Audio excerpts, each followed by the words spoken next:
आपको बताते चलें कि साबिक वज़ीर आज़म इमरान खान को गिरफ्तारी के बाद नैब इस्लामाबाद के दफ्तर में मुंतकिल कर दिया गया है, लेकिन अब तक IG इस्लामाबाद जो है वो कमरा अदालत में नहीं आए हैं। इस वक्त अटॉर्नी जनरल और असिस्टेंट एडवोकेट जनरल जो हैं वो इस वक्त कमरा अदालत के अंदर मौजूद हैं और सेक्रेटरी दाखिला IG इस्लामाबाद को भी चेयरमैन तहरीक इंसाफ इमरान खान की गिरफ्तारी के हवाले से अदालत ने तलब कर रखा है, लेकिन अब तक वो कमरा अदालत में नहीं पहुंचे हैं। चेयरमैन तहरीक इंसाफ इमरान खान को गिरफ्तारी के बाद वाज़ेह तौर पर अब नैब इस्लामाबाद ऑफिस मुंतकिल कर दिया गया है और इतलात ये भी आ रही हैं कि चेयरमैन तहरीक इंसाफ और उनके साथ जो उनके वकला मौजूद थे उन पर तशद्दुद भी किया गया है। इफ्तिखार शिराजी हमारे साथ मौजूद हैं। शिराजी साहब, अब ये इतलात आ रही हैं कि उन्हें इस्लामाबाद नैब के ऑफिस मुंतकिल किया गया है, लेकिन अब तक जितना वक्त दिया गया था अदालत की जानिब से IG इस्लामाबाद पेश नहीं हुए कमरा अदालत में। जी बिल्कुल, इसमें तो कोई शक नहीं है कि IG इस्लामाबाद कमरा अदालत में पेश नहीं हुए, लेकिन बड़ी हैरानकुन तौर पर जो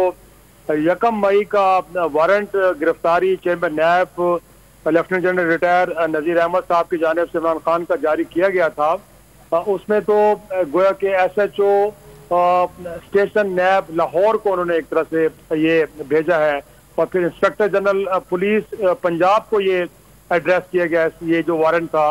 और मैं हैरान हूँ कि अगर ये पंजाब पुलिस को ये अरेस्ट वारंट भेजा गया है तो फिर इस्लामाबाद में और इस्लामाबाद की हदूद बहरहाल पंजाब की हदूद में हरगिज़ नहीं आती। और ना ही हमने ये देखा है कि आज जब वो अदालत में पेश हो रहे थे तो वहाँ पे पंजाब पुलिस भी मौजूद थी, गोया के रेंजर्स ने उनको गिरफ्तार किया है। तो अगर हम देखें तो चेयरमैन नैब का जो उनका वारंट गिरफ्तारी का जो हुक्मनामा है उसमें पंजाब पुलिस को कहा जा रहा है और नैब को ये कहा जा रहा है, लेकिन उनकी गिरफ्तारी जो है वो पाकिस्तान रेंजर्स की जानिब से की जा रही है। तो अब देखना ये है कि क्या अदालत के सामने जब ये नुक्ता आएगा तो क्या इस नुक्ते को गैर आइनी और गैर कानूनी तस्वुर किया जाएगा और फिर इस पे जो है वो IG इस्लामाबाद और पंजाब की IG से क्या पूछगिछ होगी और उनसे कहा जाएगा कि अगर ये गिरफ्तारी मकसूद थी भी सही तो फिर इसके लिए जो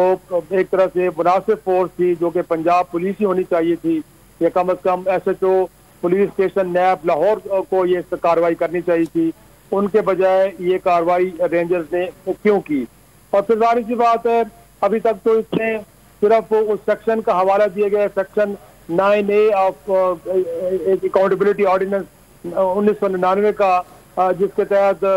ख्याल ये किया जा रहा है कि इमरान खान साहब करप्ट प्रैक्टिसेस के मुर्तकिब पाए गए हैं, लिहाजा चेयरमैन नैब जो है वो सेक्शन 34A के सब सेक्शन 18E और 24A के तहत उनकी गिरफ्तारी का हुक्मनामा जारी करता है और समझता है कि बाज़ नज़र में वो जो है वो करप्ट प्रैक्टिसेस के मुर्तकिब पाए गए हैं।